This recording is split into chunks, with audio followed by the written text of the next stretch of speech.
हाँ भाई, good morning. देखो, ट्रांजिशन एलिमेंट में 5D तक इलेक्ट्रॉनिक विन्यास तक पढ़ चुके थे। अब इसके बाद में एक कॉमन टॉपिक जो 3D 4D 5D सब में चलेगा, गलनांक या फिर मेल्टिंग पॉइंट, इस पर डिस्कशन करना है अपने को। ठीक है ना?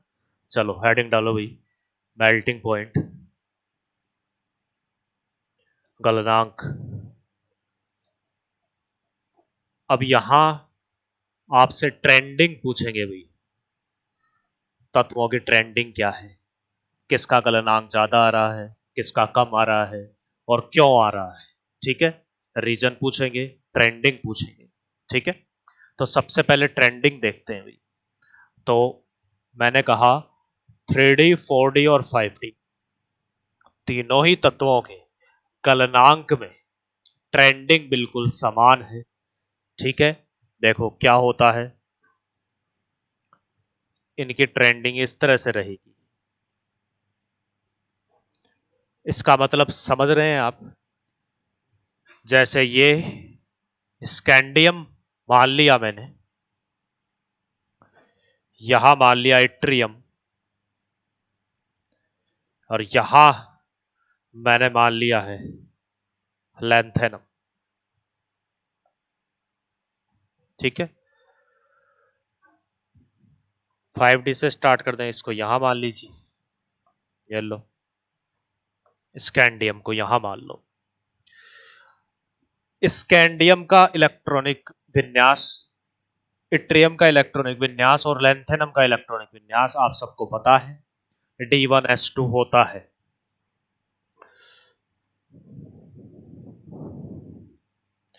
अब यहां ध्यान से देखो, इस समिट को देखो, इसमें सीरीज में कहीं लगभग मिडल में, मध्य में, गलनांक आपको सर्वाधिक या मैक्सिमम दिख रहा है। और इसका रीजन भी अपन डिस्कस करेंगे। सबसे पहले यहां टॉप मोस्ट पर कौन कौन है उनको मैं लिख देता हूं भाई। यहां क्रोमियम होगा, यहां मोलिब्डेनम होगा, यहां टंगस्टन होगा भी। ठीक है? फिर जाहिर सी बात है, यहां हो जाएगा मरकरी, यहां हो जाएगा कैडमियम, और यहां क्या हो जाएगा, जिंक हो जाएगा। ठीक है? ये ट्रेंडिंग आपको यहां साफ दिख रही है डायग्रामेटिक रिप्रेजेंटेशन में, और इसका अपने को यहां पर मतलब निकालना है भाई। तो देखो, सबसे पहले थ्योरेटिकली मैं बोलूं इस बात को तो क्या बोलूंगा कि स्कैंडियम से, जैसे इसी को रेफरेंस ले रहा हूं, वो सभी के लिए वैसा ही होगा। मैं कहूं स्कैंडियम से क्रोमियम तक गलनांक में बढ़ोतरी होती है, और फिर उसके बाद में क्रोमियम से आगे जिंक की तरफ जाते हैं तो गलनांक कम होता जाता है, मेल्टिंग पॉइंट क्या हो जाता है, कम हो जाता है। ठीक है? अब रीजन सुनो। सबसे पहले आप जो ऑब्जर्वेशन है वो क्या लिखेंगे, आप लिखेंगे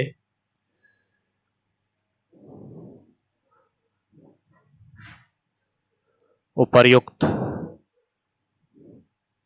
डायग्राम से।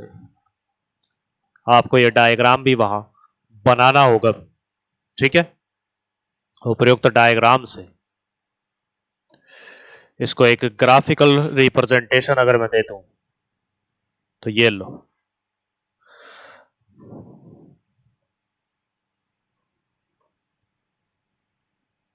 ये ग्राफ मैंने इसका बना लिया। यहां टेम्परेचर रखा है केल्विन में, और ये एटॉमिक नंबर जो बढ़ रहा है, तो आप क्या कहेंगे कि उपर्युक्त डायग्राम से स्पष्ट है। क्या स्पष्ट हो रहा है अभी? स्पष्ट है कि लगभग मध्य में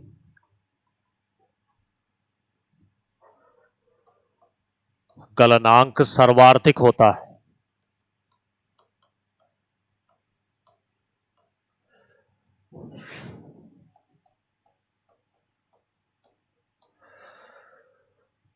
मिडल ऑफ द ग्राफ में गलनांक सर्वाधिक है, हाईएस्ट है, ठीक है।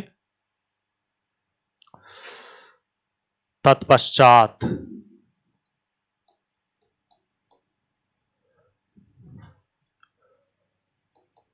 अंतिम तत्व की तरफ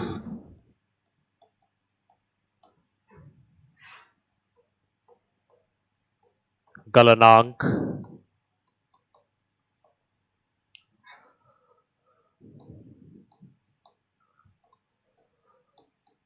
न्यूनतम हो जाता है, ठीक है भाई। अंतिम तत्व की तरफ गलनांक क्या हो गया, न्यूनतम हो गया, मिनिमम हो गया।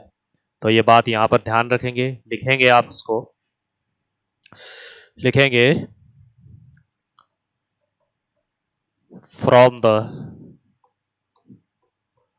above diagram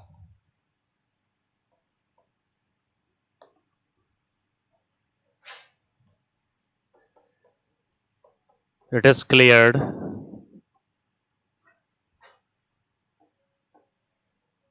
that melting point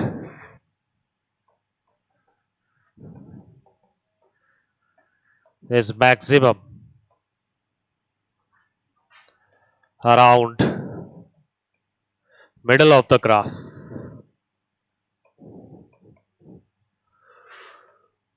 middle of the graph, ठीक है। तो मिडल ऑफ द ग्राफ में आपको दिख रहा है कि क्या है, मेल्टिंग पॉइंट मैक्सिमम है। Later on it decreases up to minimum point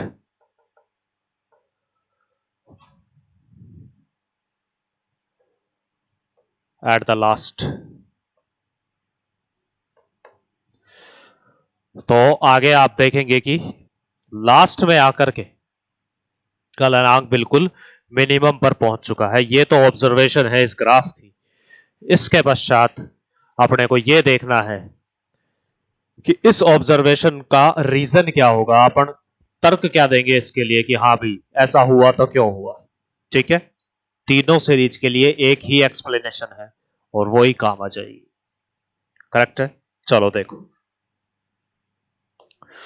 स्पष्टीकरण, इसका क्लैरिफिकेशन ये है कि गलनांक या क्वथनांक, मेल्टिंग पॉइंट या बॉइलिंग पॉइंट, दोनों ही अनपेयर्ड इलेक्ट्रॉन्स, अयुग्मित इलेक्ट्रॉन की संख्या पर निर्भर करते हैं। अगर संख्या ज्यादा है अयुग्मित इलेक्ट्रॉनों की तो जाहिर सी बात है क्या होगा, मेल्टिंग पॉइंट ज्यादा ही होगा। और बाय द वे संख्या अगर कम है इलेक्ट्रॉन, अनपेयर्ड इलेक्ट्रॉन्स की, तो फिर गलनांक जो है आपका वो कम होगा। अब इस आधार पर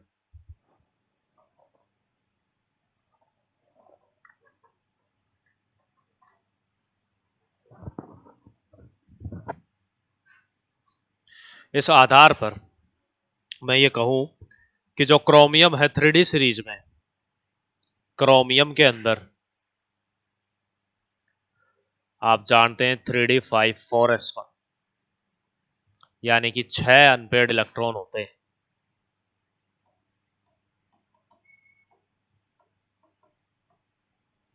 6 अनपेयर्ड इलेक्ट्रॉन्स होते हैं। ऐसे ही मॉलिब्डेनम की भी बात कर ली जाए तो आप जानते हैं मॉलिब्डेनम के अंदर भी सर्वाधिक अयुग्मित इलेक्ट्रॉन पाए जाएंगे।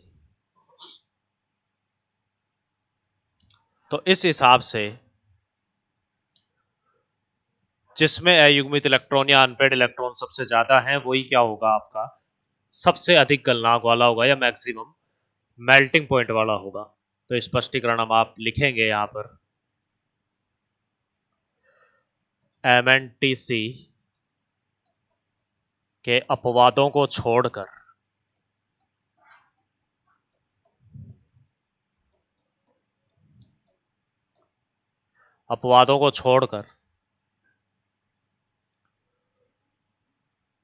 अयुग्मित इलेक्ट्रॉन्स की संख्या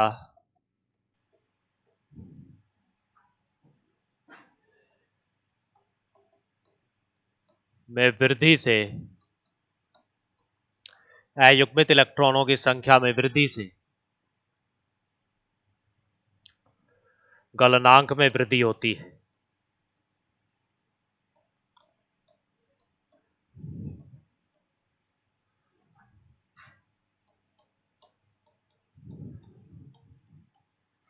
तो आप लिख लें excluding MnNTC,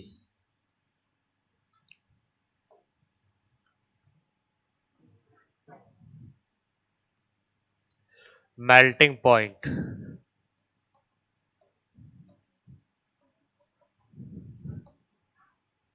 increases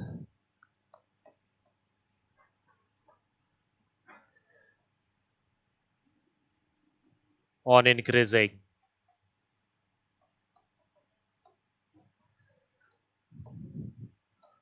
the number of unpaired electrons।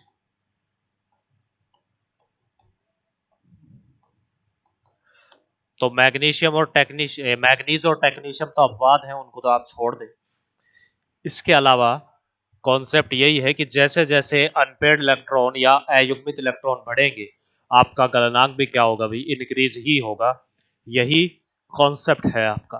और इसी आधार पर क्रोमियम, मोलिब्डेनम और टंगस्टन, इनका गलनांक सर्वाधिक होता है। तो आप लिख सकते हैं इसी आधार पर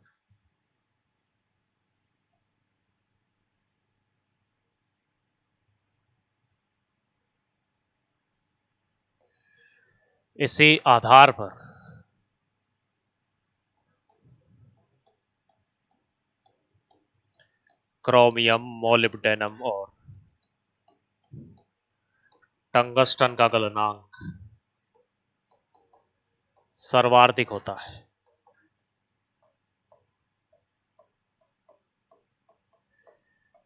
तो अब आप यहां से समझ गए होंगे कि जिंक हो गया, कैडमियम हो गया, मरकरी हो गया, इनमें तो अनपेयर्ड इलेक्ट्रॉन होते ही नहीं है। ये तो पूरा ही भरा हुआ है। और जब अनपेयर्ड इलेक्ट्रॉन ही नहीं होंगे तो इनका गलनांक तो ऑटोमेटिकली क्या होना है, फिर मिनिमम ही होना है। ठीक है, तो आप लिख सकते हैं यहां पर चूंकि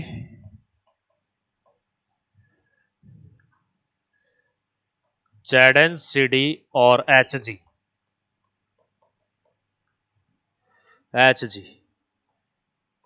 में युग्मित इलेक्ट्रॉन होने के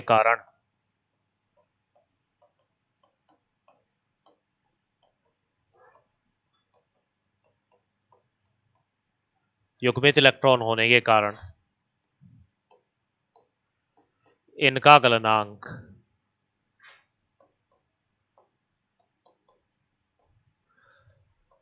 न्यूनतम होता है।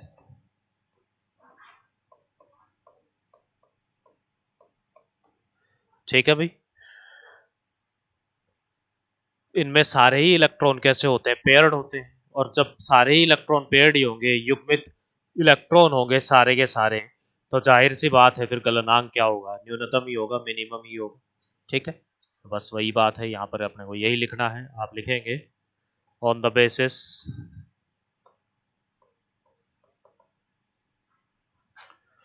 Of this fact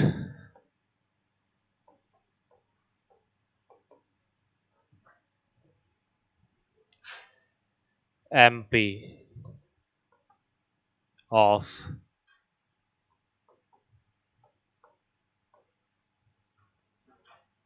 is maximum while MP of ZnCd and Hg is minimum।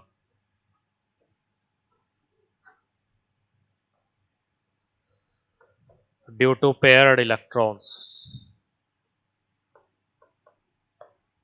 ठीक है, पेयर्ड इलेक्ट्रॉन्स होने की वजह से इनका गलनांक कम होगा। ये एक ऑब्जर्वेशन हुई भाई। इसके पश्चात जो नेक्स्ट ऑब्जर्वेशन आपको इसमें रखनी है वो ये है कि अगर 3D 4D और 5D इनका तुलनात्मक रूप से अध्ययन करें, कंपैरेटिवली इसकी स्टडी करें, तो आपको पता चलेगा 5D का गलनांक सबसे ज्यादा है, 4D का कम है और 3D का सबसे कम है। तो आप ये बात यहां लिख सकते हैं। डी सीरीज में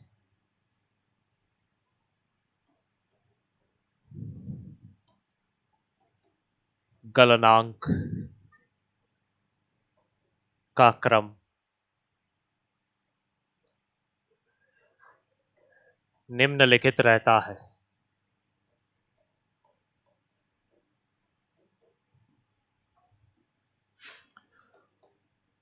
The order of melting point in D series is as follows. 5D में सबसे ज्यादा होता है, 4D में और 3D में। यह बात भी आपको यहां याद रखनी। ऑलराइट, तो यह बात हो गई गलनांक की मेल्टिंग पॉइंट की। अब इसके बाद में अपने को 4D और 5D की एटॉमिक साइज या परमाणु आकार के बारे में डिस्कशन करना है। तो आप लिखेंगे यहां पर परमाणु आकार, एटॉमिक साइज।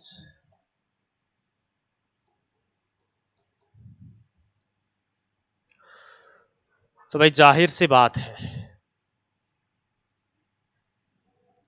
जैसा 3D सीरीज का ऑर्डर था, मतलब स्कैंडियम से मैग्नीज तक परमाणु आकार क्या हो रहा था, कम हो रहा था, और फिर आयरन कोबाल्ट निकल में ये लगभग बराबर था, कांस्टेंट था, और फिर कॉपर से जिंक की तरफ ये बढ़ रहा था।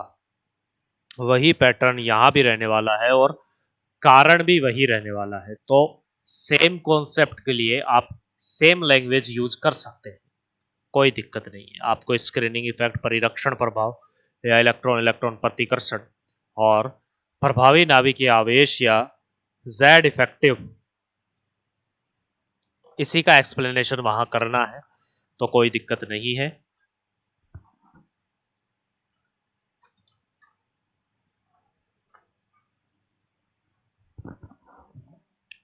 तो चलिए डिस्कस कर लेते हैं अपन यहां पर एटॉमिक साइज को। तो आप ये कहेंगे जैसे स्कैंडियम से मैग्नीज तक आपने साइज को कम किया था, आयरन से निकल तक ये बराबर थी और कॉपर से जिंक तक बढ़ रही थी। बस ऐसा सा ही कोई काम यहां भी करना है।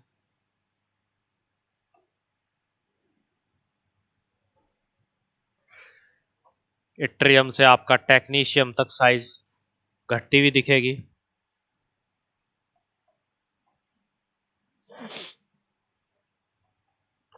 यहां तक लगभग कांस्टेंट दिखेगी और यहां बढ़ती हुई दिखेगी।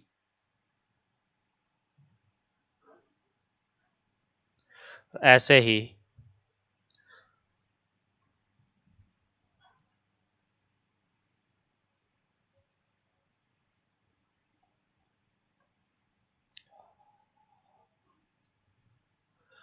रीनियम तक और फिर उसके बाद में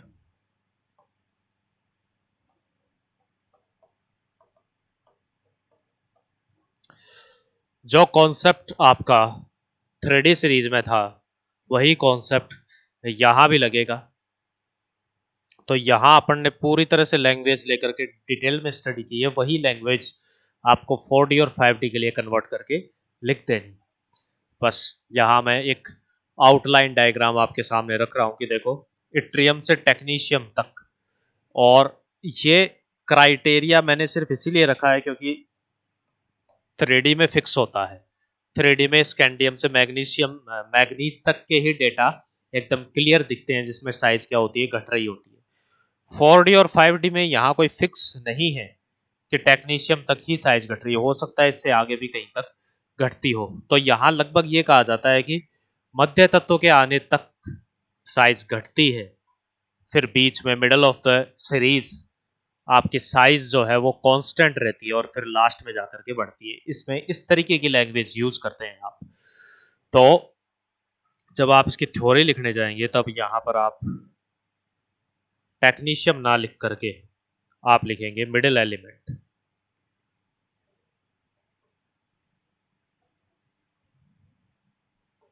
मध्य तत्व, आप इस वर्डिंग को यहां पर यूज करेंगे। 3D को यहां से हटा सकते हैं, तो मध्य तत्व बोलेंगे आप इसको। और फिर यहां भी आप यही करेंगे, श्रृंखला का मध्य लिखेंगे।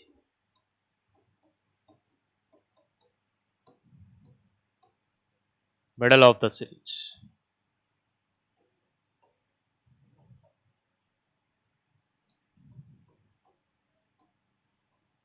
ठीक है, और फिर यहां पर आप लिख देंगे अंतिम तत्व, लास्ट ऑफ एलिमेंट्स। इस तरीके से, क्योंकि यहां फिक्स नहीं है, टेक्नीशियम तक कोई एक बेंचमार्क नहीं सेट किया हुआ कि यहां तक यहीं तक होगा, उससे आगे पीछे वेरिएट कर सकता है, इसलिए अपन लगभग मध्य तक बोल देते हैं।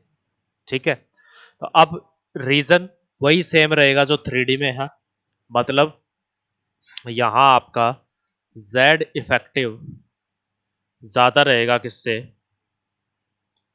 इलेक्ट्रॉन इलेक्ट्रॉन प्रतिकर्षण या रिपल्शन से, और उससे एज ए रिजल्ट क्या होगा, यहां साइज में कमी आ जाएगी, दिख रही है वो आपको घटती हुई। अब यहां मध्य श्रृंखला के मध्य में साइज क्या है, इक्वल है। तो यहां पर आप कारण क्या लिखेंगे, आप यहां लिखेंगे Z इफेक्टिव बराबर इलेक्ट्रॉन इलेक्ट्रॉन प्रतिकर्षण रिपल्शन, दोनों बराबर हो जाते हैं, इसलिए साइज यहां बराबर हो जाती है। और फिर अंतिम तत्व लास्ट ऑफ एलिमेंट्स में आप लिखेंगे Z इफेक्टिव कम हो जाएगा और इलेक्ट्रॉन इलेक्ट्रॉन प्रतिकर्षण या रिपल्शन बढ़ेगा, और उस वजह से साइज में बढ़ोतरी होगी, इंक्रीज होगी। और वही सेम बात जो है इसके लिए लागू हो जाएगी। ठीक है, तो ये परमाणु साइज के बारे में बात हो गई। इसके पश्चात जो है आगे का डिस्कशन कर लेते हैं भी।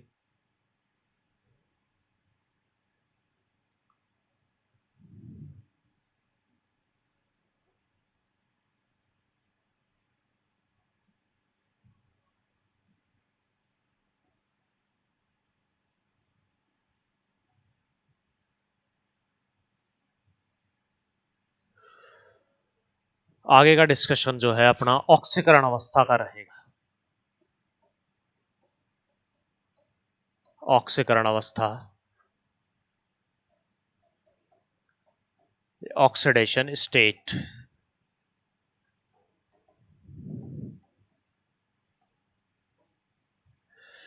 तो आप देखो यहां एक सीरीज बना दी जाएगी ऑक्सीडेशन स्टेट की, जो आपको याद रखनी है भाई। ठीक है ना,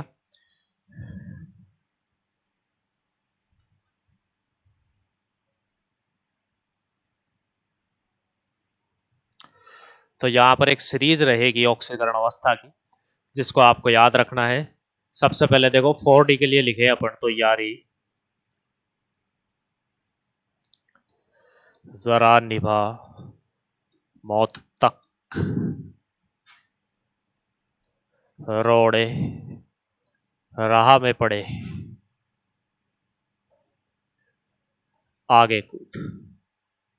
ये सारे एलिमेंट्स। ओके, इसमें आप जानते हो, देखो आपका जो इट्रियम है उसका +3 ऑक्सीकरण अवस्था रहेगा। जाहिर सी बात है, आपका जो पहला एलिमेंट होता है उसकी ऑक्सीकरण अवस्था यही होती है, +3 होती है, जो कि स्कैंडियम में भी थी। और आपको यहाँ रीजन भी साथ ही लिखने, सेम रीजन चलेंगे जो वहां 3D में चलते थे, इसलिए लैंग्वेज वहां से आप कन्वर्ट यहाँ कर सकते हैं, बस 3D की जगह 4D का इस्तेमाल करें।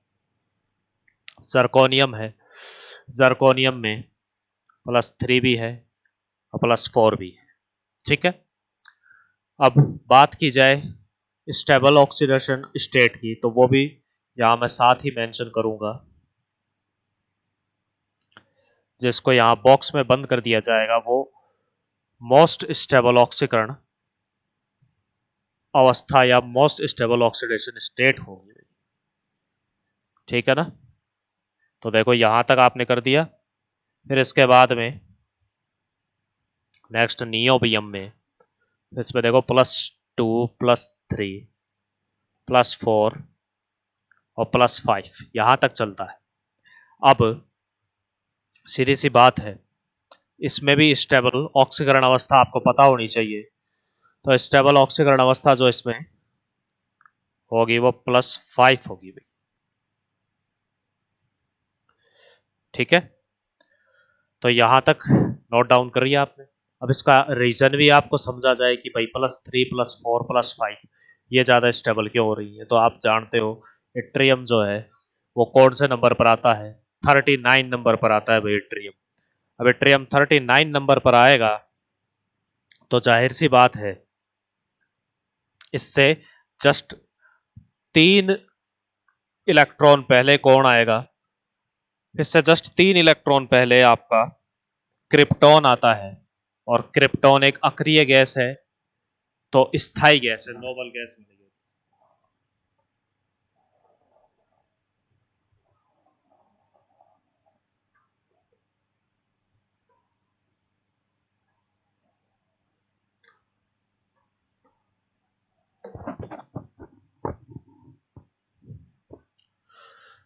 तो अक्रिय गैस या नोबल गैस है, ये स्थायी है। इस वजह से अगर ये आपका इट्रियम 3 इलेक्ट्रॉन त्याग दे, 3 इलेक्ट्रॉन त्याग दे, तो फिर ये डायरेक्ट किस पे पहुंच सकता है, 36 पर पहुंच सकता है। और 36 क्या है, क्रिप्टॉन है, तो स्थायी है। इसलिए इट्रियम जो है +3 प्रदर्शित करेगा क्रिप्टॉन का विन्यास प्राप्त करने के लिए। एक्चुअली में क्या है कि ये +3 +4 और +5 इन तीनों का ही रीजन ये है कि इनको क्या करना है, क्रिप्टॉन का विन्यास प्राप्त करना है भाई। ठीक है ना, तीनों का ही रीजन ये एक ही है। ठीक है, अब इधर देखो मॉलिब्डेनम में आते हैं, तो ये +2 +3 +4 +5 +6 यहां तक होता है भाई। ठीक है ना, आई बात समझ में। अब इसके पश्चात इसमें भी अपन बात कर लें कि मोस्ट स्टेबल कौन सी होगी, तो ये होगी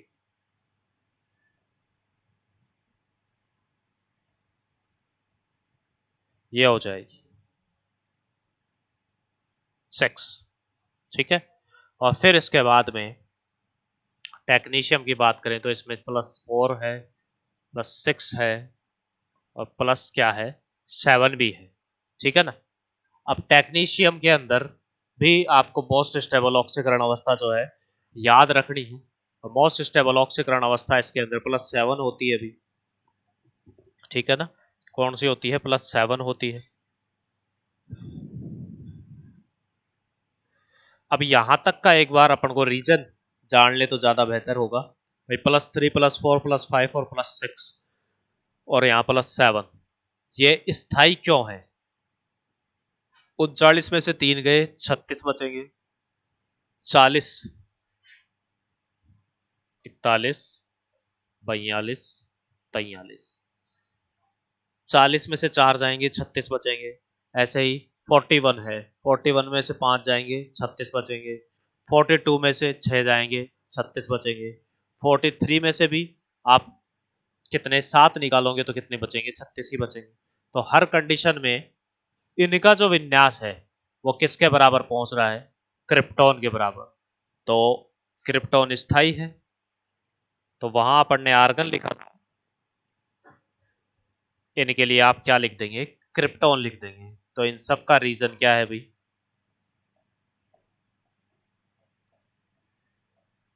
क्रिप्टॉन का विन्यास प्राप्त करने के लिए।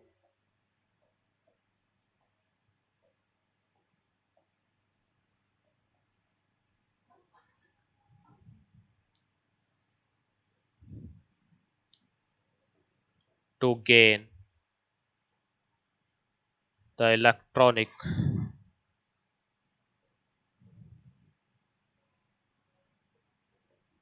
Configuration of krypton. तो क्रिप्टॉन का इलेक्ट्रॉनिक विन्यास प्राप्त करने के लिए ये ऑक्सीकरण अवस्थाएं दर्शाई जाती। ठीक है भाई, एरो मार्क भी करते हैं आप किस किस की बात हो रही है। इन सब की बात हो रही है और ये रीजन है जो कि 3D से मैच करता है। ठीक है, तो उसी लैंग्वेज को आप बस आर्गन से क्रिप्टॉन के लिए कन्वर्ट कर लें और 3D से 4D के लिए कर लें। अब आगे है रुथीनियम। तो रुथीनियम भाई +2 से लेकर के +8 तक, 8 तक ऑक्सीकरण अवस्थाएं दर्शाएगा। तो मैं लिख देता हूं यहां से, तो +2 से लास्ट +8 तक दर्शाता है। और +8 जानते हो 44 है ये, और 44 में से 8 जाएंगे तो 36 फिर से किस पर आ जाएगा, ये क्रिप्टॉन पर आ जाएगा। तो इसका +8 जो है, रीजन क्या होगा, क्रिप्टॉन का विन्यास प्राप्त करने के लिए।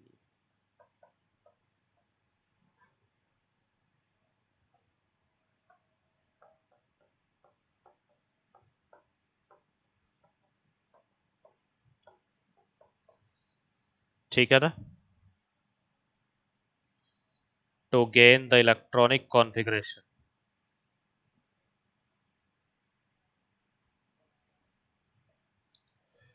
ऑफ क्रिप्टॉन, ये +8 दर्शा देगा भाई क्रिप्टॉन का इलेक्ट्रॉनिक विन्यास प्राप्त करने के लिए। आई बात समझ में आपको। इसके पश्चात आपके आगे रुथीनियम, पैलेडियम, इनके बारे में डिस्कशन करना है भाई अपने को। तो देखो इसमें यहां +3 और +4 ये भी स्टेबल रहती।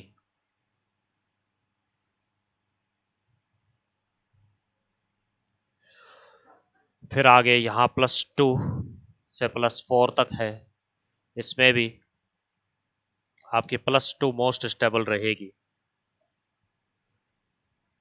बाकी ये भी +4 तक जाता है। सिल्वर +1 है, +2 है, और इसमें ये भी स्टेबल है। कैडमियम +2 शो करता है सिर्फ, और इसकी ये +2 ही क्या होगी, स्टेबल होगी। इसका +2 किस वजह से, D10 प्राप्त करने के लिए, पूर्ण पूरित कक्षक प्राप्त करने के लिए, to gain D10 configuration, D10 प्राप्त करने के लिए। ठीक है भाई, और +1 भी सिल्वर का किस लिए रहेगा, D10 को ही प्राप्त करने के लिए रहेगा भाई।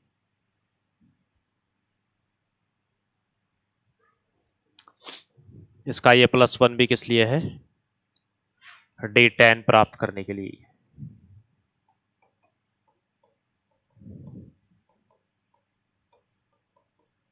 ठीक है, टू गेन D10 कॉन्फ़िगरेशन। ठीक है भाई, तो ये रीजन है इनकी ऑक्सीकरण अवस्थाओं के जो आपको ध्यान में रखने हैं। अब यहां से एक बहुत शानदार चीज ये भी दिख रही है आपको कि 4D सीरीज के अंदर +8 ऑक्सीकरण अवस्था जो है वहां तक पाया जाता है। मतलब कि डी सीरीज के अंदर सर्वाधिक ऑक्सीडेशन स्टेट देखें, अगर मैक्सिमम ऑक्सीडेशन स्टेट की बात करें तो आपका +8 पहुंच जाता है, कौन, रुथीनियम पहुंचेगा। और दूसरी तरफ जो आपका जो ऑस्मियम है वो भी +8 तक पहुंच जाएगा। तो ये डी सीरीज की सबसे ज्यादा ऑक्सीकरण अवस्था होगी। तो ये तो बात हो गई 4D सीरीज की। इसको नोट डाउन करो भैया आप 2 मिनट में, और फिर इसके बाद में अपन 5D सीरीज के बारे में भी डिस्कशन कर लेते हैं। ठीक है ना?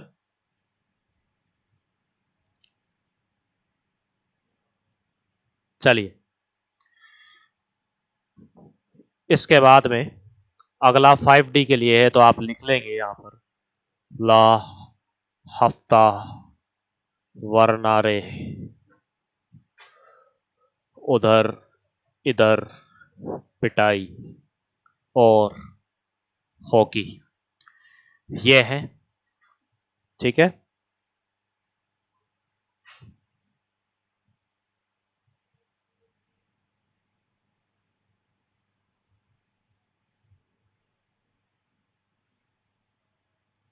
चलिए, सबसे पहले लैंथनम से स्टार्ट करोगे तो जाहिर सी बात है, यहां +3 आएगा, हमेशा से यही होता है। हाफ एनियम है, ये +3 से +4 रहेगा। ठीक है। फिर इसके बाद में टेंटेलम है, ये +2 से कहां तक जाएगा? +5 तक। टंगस्टन है, टंगस्टन +5 से और आगे बढ़ेगा, +6 तक जाएगा। तो आप +2 से कहां तक बोल सकते हैं? ये +6 तक जाता है। रीनियम जो है ये +7 तक चला जाएगा भाई। कहां तक चला जाएगा? +7 तक। तो रीनियम आपका +2 से +7 तक जाएगा। ऑस्मियम जो है +2 से +8 तक जाएगा। अब इनकी स्थायी ऑक्सीकरण अवस्थाएं तो मैं डब्बे में बंद कर रहा हूं, देखो। +3, यहां +4 हो गई, यहां +5 भी है,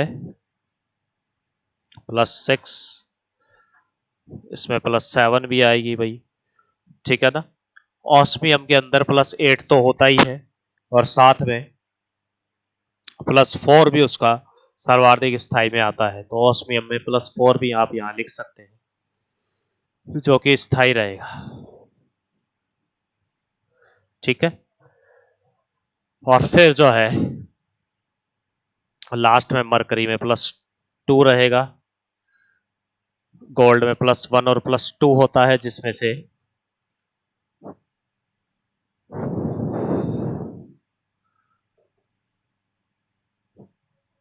+1 ज्यादा स्टेबल होता है।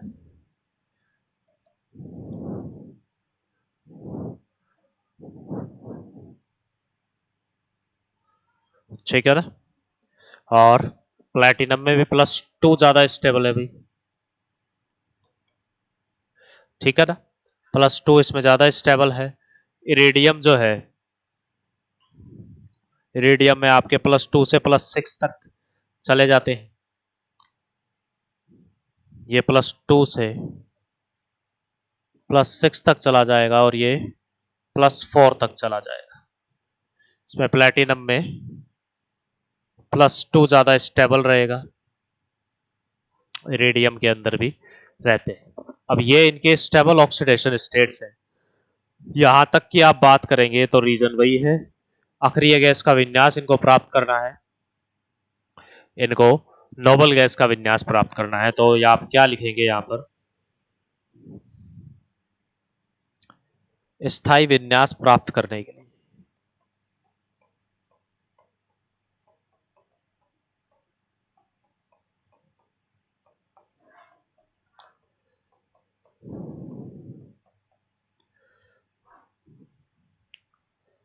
टू गेन स्टेबल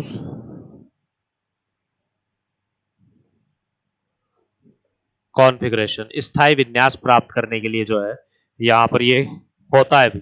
ठीक है ना? चलिए आगे डिस्कस करें फिर इसमें। देखो, +2 जो है इसका D10 प्राप्त करने के लिए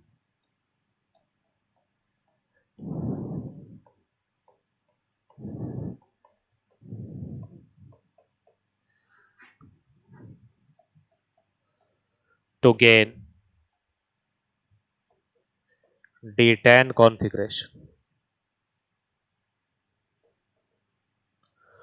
और यहां भी वही रीजन है, गोल्ड भी D10 प्राप्त करने के लिए ये काम करता है।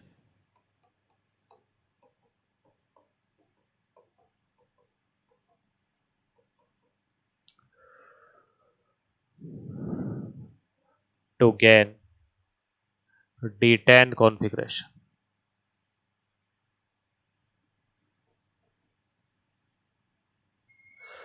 ठीक है भाई, तो ये सारी बातें जो थी ऑक्सीकरण अवस्थाओं की थी या ऑक्सीडेशन स्टेट की थी, जो अपन ने डिस्कस कर ली।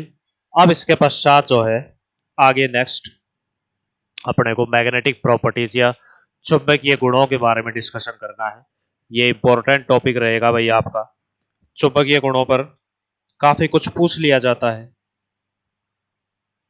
तो अपन चुंबकीय गुणों को यहां पर स्टडी करेंगे भाई। मैग्नेटिक प्रॉपर्टीज, चुंबकीय गुण।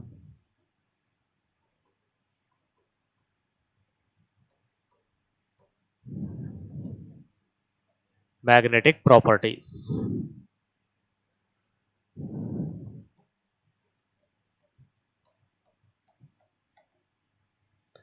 चुंबकीय गुण। चलो भाई डिस्कस करते हैं इसको। तो मैग्नेटिक प्रॉपर्टीज या चुंबकीय गुणों के बारे में बात करें तो ध्यान से सुनिएगा भाई। सबसे पहले तो पैरामैग्नेटिक और डायामैग्नेटिक, अनुचुंबकीय और प्रतिचुंबकीय, इनकी बात करें तो जाहिर सी बात है आप अच्छी तरह से पढ़ चुके हैं ये 3D सीरीज में अनुचुंबकीय और प्रतिचुंबकीय के बारे में, पैरामैग्नेटिक और डायामैग्नेटिक के बारे में। तो वो यहाँ अपन को डिस्कस नहीं करना है। और फिर इसके बाद में यहाँ जो एक्स्ट्रा पॉइंट आपको डिस्कस करना है वो यही है कि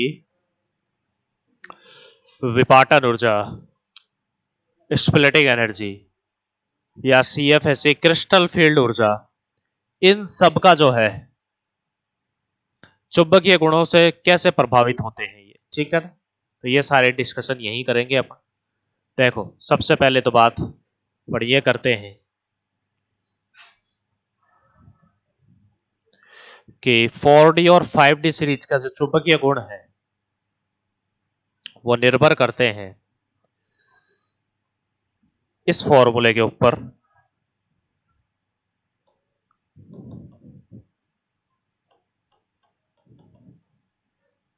इस फॉर्मूले के ऊपर जो है आपका चुंबकीय गुण या मैग्नेटिक प्रॉपर्टीज जो है डिपेंड करती हैं।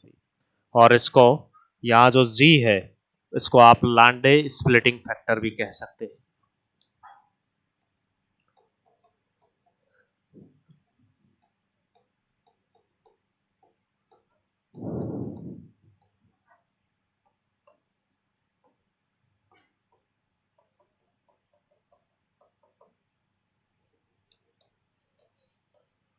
लांडे स्प्लिटिंग फैक्टर इसको आप कह सकते हैं, ठीक है। और ये जो है आपकी ये टोटल स्पिन क्वांटम नंबर है।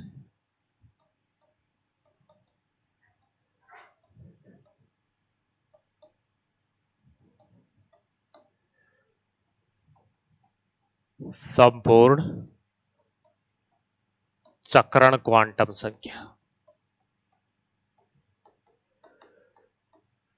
ठीक है ना। जो आप कैसे ज्ञात करते हैं, आप लिखते हैं यह अयुग्मित इलेक्ट्रॉन्स का आधा होती है।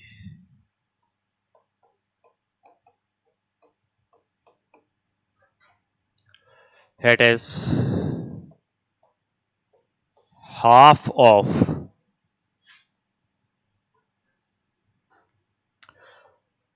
unpaired electrons। अयुग्मित इलेक्ट्रॉन का ये आधा होती है भाई। समझ में आ गई बात आपको। तो यहां से आप इस बात को आराम से देख सकते हैं। लांडे स्प्लिटिंग फैक्टर का मान अगर आपको दिया हुआ है तो संपूर्ण क्वांटम संख्या या टोटल स्पिन क्वांटम नंबर का मान तो आप आराम से ज्ञात कर लेंगे। जो भी आपको विन्यास दिया हुआ होगा उसमें अनपेयर्ड इलेक्ट्रॉन संख्या देखनी है आपको, अयुग्मित इलेक्ट्रॉन की संख्या देखनी है और उसका आधा करना है, हाफ करना है। आपको आराम से यहां पर टोटल स्पिन क्वांटम नंबर मिल जाएगी या संपूर्ण चक्रण क्वांटम संख्या जो है वो मिल जाएगी, और फिर उससे आपका मैग्नेटिक मोमेंट जो है वो निकल जाएगा भाई। ठीक है, अब इसके बाद में इसी में आगे जैसे ये विपाटन कारक अपन ने पढ़ लिया, स्प्लिटिंग फैक्टर अपन ने पढ़ लिया है, तो आप विपाटन ऊर्जा या स्प्लिटिंग एनर्जी भी यहां डिस्कस कर सकते हैं। तो ध्यान से सुनिएगा, विपाटन ऊर्जा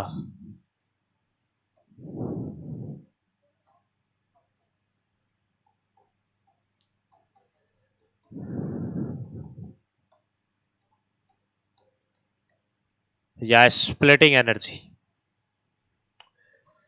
इसके बारे में बात करते हैं भाई। तो ध्यान से सुनो, स्प्लिटिंग एनर्जी या विपाटन ऊर्जा को अपन डेल्टा से प्रदर्शित करते हैं, और इसको निकालने का तरीका क्या है, तो ध्यान से सुने। सबसे पहले आप डेल्टा को प्रभावित करने वाले कारक देखिए भाई।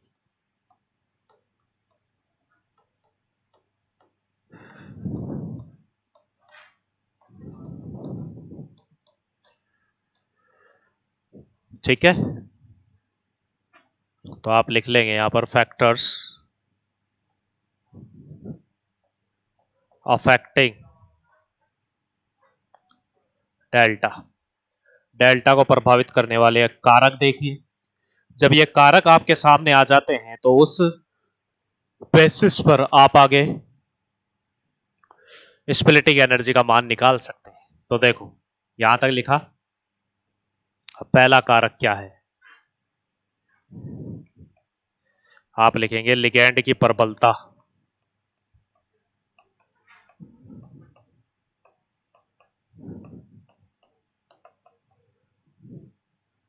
Strength of ligand. लिगैंड की प्रबलता या स्ट्रेंथ ऑफ लिगैंड की बात करेंगे तो आप लिखेंगे प्रबल लिगैंड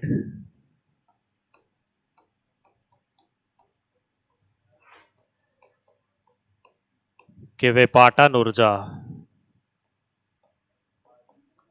ज्यादा होती है।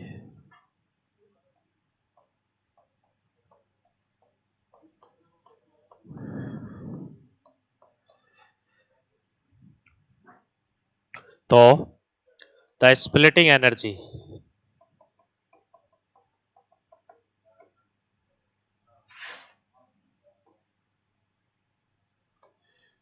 एनर्जी ऑफ स्ट्रॉन्ग लिगैंड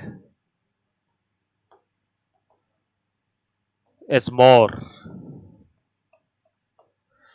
ठीक है ना,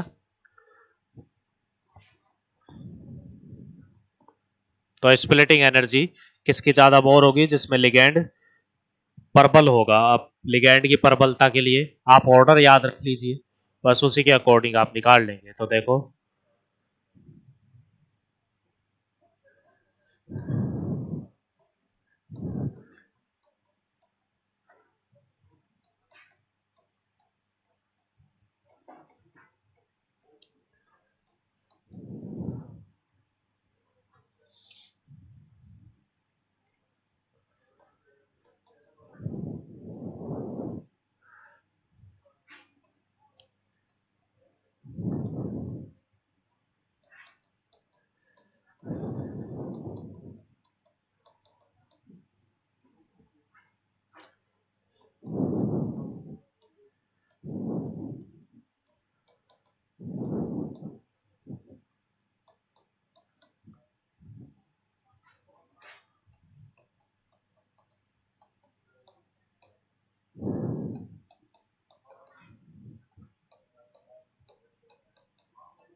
ये आपका जो है लिगैंड्स की स्ट्रेंथ का ऑर्डर है, और इस ऑर्डर के आधार पर आप देख लेंगे कि कौन सा लिगैंड प्रबल है और कौन सा दुर्बल है, और उस आधार पर आप आराम से क्या कर सकते हैं, स्प्लिटिंग एनर्जी को निकाल सकते हैं।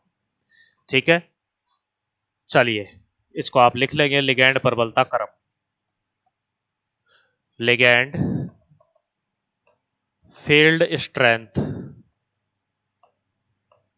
ऑर्डर,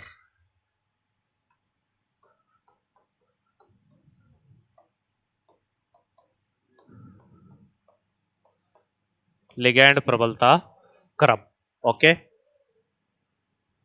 दूसरा इसके बाद जो पॉइंट रहेगा वो ये है कि डेल्टा जो स्क्वायर प्लेनर कॉम्प्लेक्स होता है उसकी ज्यादा होती है, ऑक्टाहेड्रल की सबसे कम बीच की होती है, और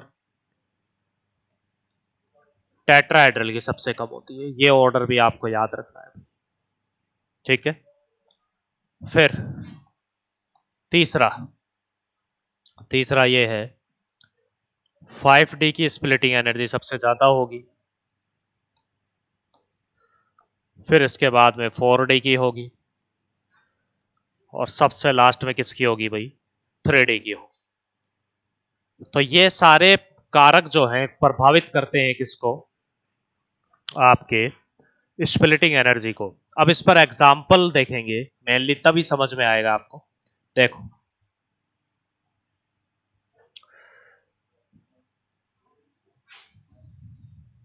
देखो जैसे अपन ने एग्जाम्पल लिया है, आपने एक तो ले लिया यहां पर CrCN6 3 नेगेटिव, एक आपने ले लिया PtCl4 2 नेगेटिव। अब देखिए कैसे फैक्टर काम करेंगे यहां पर। सबसे पहले आपको देखना है, इनकी ज्यामिति को ही देख लो। 6 कोऑर्डिनेशन नंबर जब आती है तो ये ज्यामिति हो गई आपकी ऑक्टाहेड्रल या अष्टफलकीय, जबकि प्लेटिनम 5D के साथ ये बनाएगा स्क्वायर प्लेनर। देख लो, स्क्वायर प्लेनर या वर्गीय समतलीय की स्प्लिटिंग एनर्जी, विपाटन ऊर्जा ज्यादा है किससे, आपके ऑक्टाहेड्रल से भी और टेट्राहेड्रल से भी। तो जाहिर सी बात है ये स्क्वायर प्लेनर है, वो ऑक्टाहेड्रल है, तो ज्यादा तो स्प्लिटिंग एनर्जी या विपाटन ऊर्जा किसकी होनी है, PtCl4 की। एक्सप्लेनेशन क्या लिखेंगे आप, लिखेंगे PtCl4 2 नेगेटिव वर्गीय समतलीय होता है, समतलीय होता है, अतः इस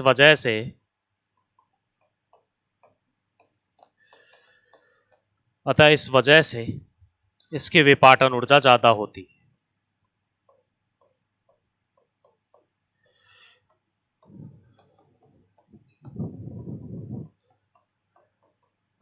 तो पहले से जानते हैं आप, स्क्वायर प्लेनर वर्गीय समतलीय संकुल की विपाटन ऊर्जा जो है ज्यादा होती है। तो PtCl4 स्क्वायर प्लेनर है, जबकि ये आपका CrCN6 क्या है, ऑक्टाहेड्रल अष्टफलकीय है। ठीक है, लिख लेंगे आप PtCl4 2 negative is square planar, so its splitting energy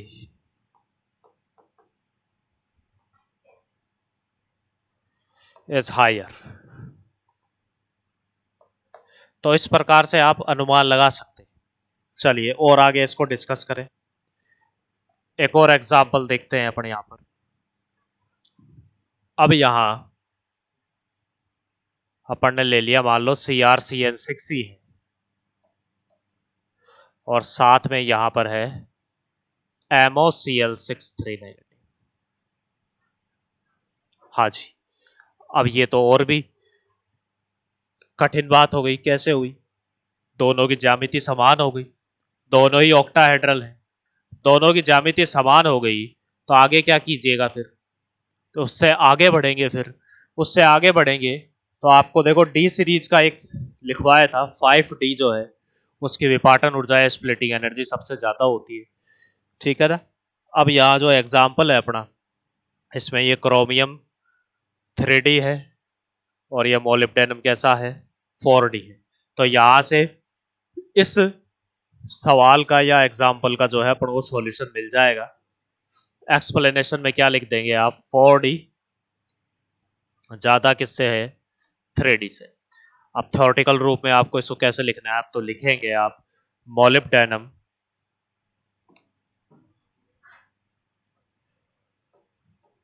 आप लिखेंगे मोलिब्डेनम 4D सीरीज का तत्व है, 4D सीरीज का तत्व है। अतः इसकी विपाटन ऊर्जा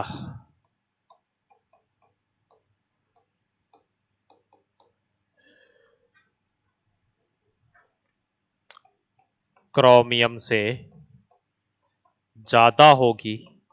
और क्यों होगी भाई, क्यों होगी, क्योंकि क्रोमियम जो है वो कौन से सीरीज पर आएगा, 3D पर आएगा। ज्यादा होगी क्योंकि क्रोमियम 3D सीरीज का तत्व है।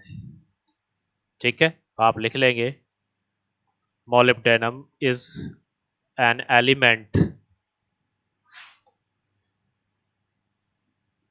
Element of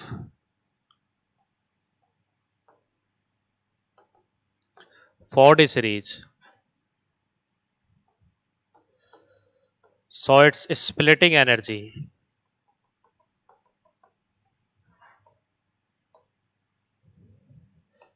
is more than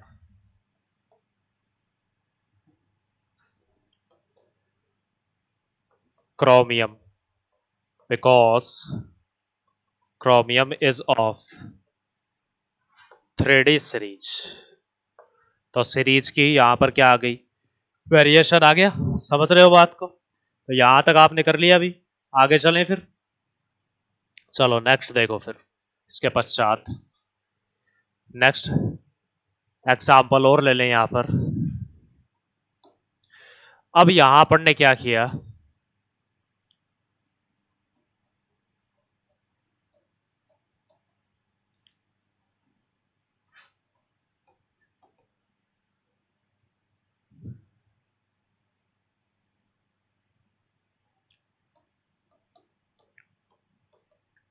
ये दोनों ले लिए भाई, और ये दोनों आपके 5D सीरीज के ही एलिमेंट है। किसके हैं भाई, दोनों ही 5D के। ये भी 5D है, ये भी क्या है, 5D है। अब तो ज्यामिति भी सेम हो गई, ज्योमेट्री भी सेम हो गई, आपकी डी सीरीज भी सेम हो गई। अब क्या करोगे, तो अगला जो आपको करना है वो फिर देखना है लिगेंड्स को। अब लिगेंड भी सेम है, लिगेंड सेम है,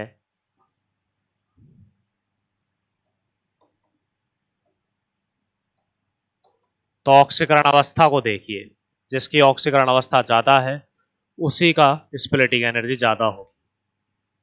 तो आप लिखेंगे W की ऑक्सीडेशन स्टेट ज्यादा है, अतः इसकी विपाटन ऊर्जा भी ज्यादा होगी, ऊर्जा भी ज्यादा होगी। आप लिख लेंगे the oxidation state of tungsten is more, so its splitting energy will also be more। समझ रहे हो बात को। अब इसी के आधार पर एग्जाम्पल आपके सामने रखे जाएं।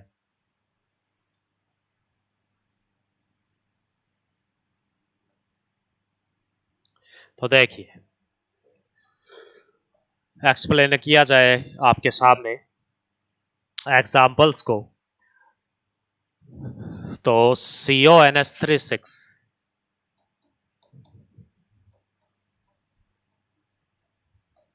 3 पॉजिटिव, ठीक है। इसके बाद में नेक्स्ट आपको देखेंगे इसमें आप RH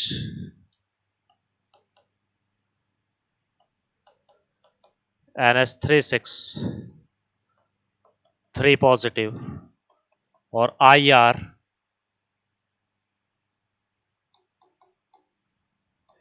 NH3 6 3 पॉजिटिव। ये सब आपको देखने हैं यहां पर, ठीक है।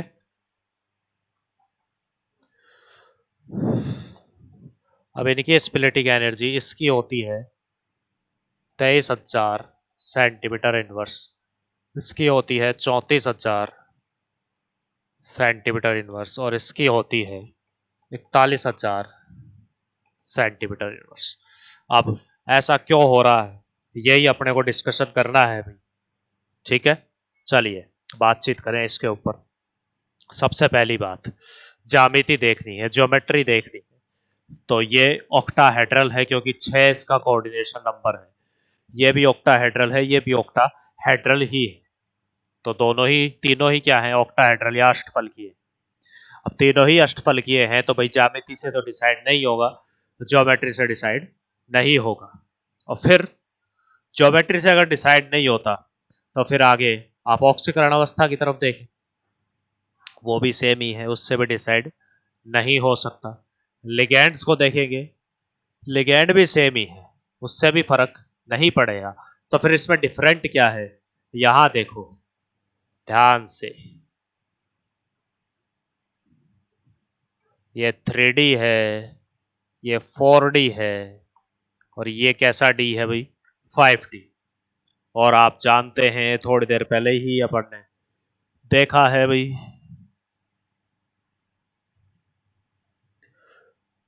5D की स्प्लिटिंग एनर्जी या विपाटन ऊर्जा ज्यादा है किससे, 4D से। सबसे लास्ट में आता है 3D, ठीक है ना। तो यहां से ये बात आराम से आप समझेंगे, एक्सप्लेन भी करेंगे। तो देखिए लिखे अपन, चलो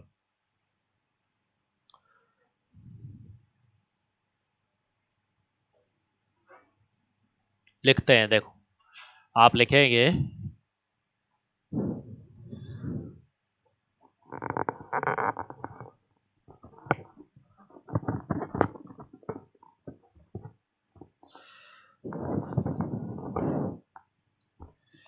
लिखेंगे आप कोबाल्ट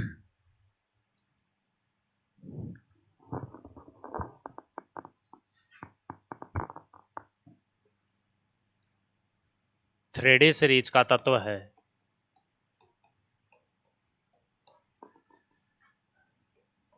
जबकि RH 4D सीरीज का है।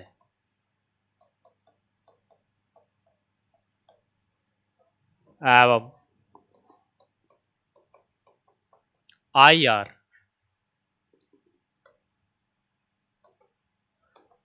5D सीरीज का तत्व है।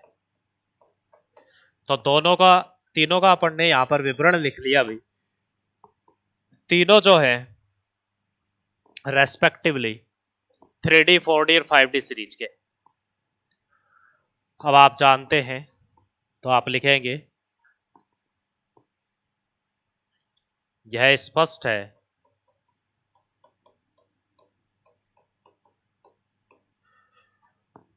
कि 5D सीरीज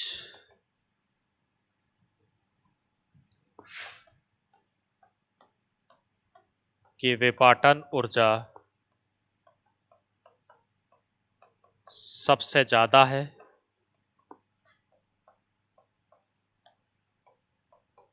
जबकि 4D सीरीज उससे कम है।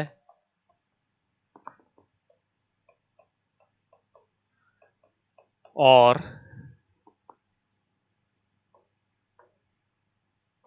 3D सीरीज सबसे कम विपाटन ऊर्जा रखती है। करें भाई, यहां तक नोट डाउन करें, इंपॉर्टेंट पॉइंट डिस्कस हो रहा है अपना भी।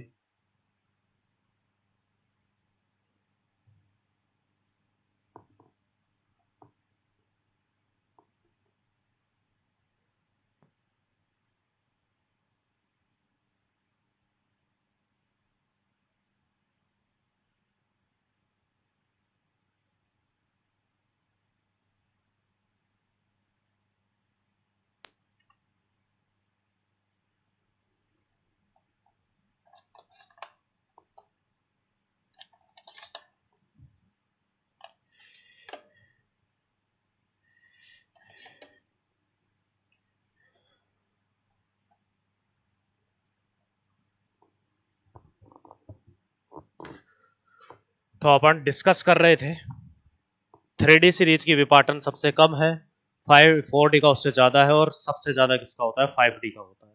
चलो इंग्लिश में कन्वर्ट कर लें। आप लिखेंगे CO belongs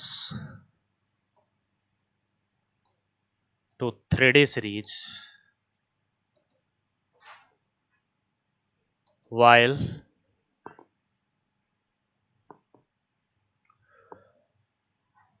RH and IR belong to 4D and 5D series respectively.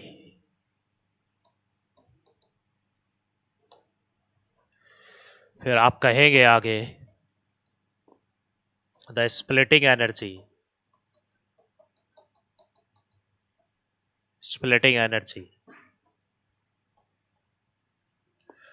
of 5D series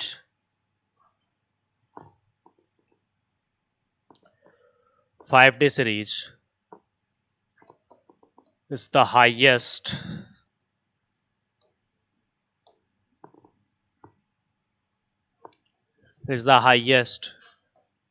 while 4D series has lower splitting energy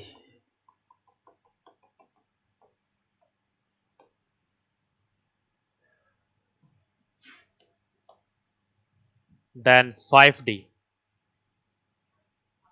Similarly, 3D series has the lowest splitting energy.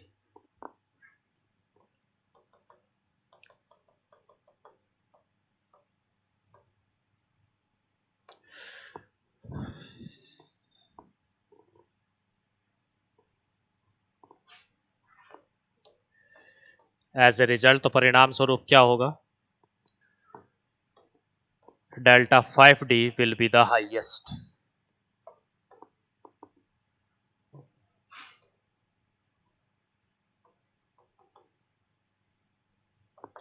Five D series का splitting pattern या विपाटन ऊर्जा सबसे ज्यादा होगी।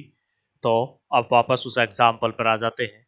यहां अपन discuss कर रहे थे भाई इसको, अपन ने देखो कोबाल्ट वाले का 23,000 लिखा है, रोडियम के लिए 34 लिखा है, और इरिडियम के लिए 41 लिखा है। क्यों लिखा? ये 5D है, 5D की स्प्लिटिंग एनर्जी सबसे ज्यादा ही होनी है, उसके बाद 4D, और सबसे कम किसका होना है? 3D का होना है। ठीक है, तो यहां तक आकर के आपके चुंबकीय गुण, विपाटन ऊर्जा के क्रम जो है वो पूरे होते हैं। अब लास्ट पॉइंट जो आपका 4D और 5D का रहेगा, वो रहेगा आपका स्टीरियो केमिस्ट्री या त्रिविम रसायन पर, जिसके अंदर इसके जितने भी कॉम्प्लेक्स बनते हैं, ज्यामिति क्या होती है उनकी डिस्कस करेंगे। ठीक है ना, यहां तक आप नोट डाउन करें। अगली क्लास में आपसे मिलते हैं इसके त्रिविम रसायन या कॉम्प्लेक्स को लेकर के। ठीक है भाई, धन्यवाद।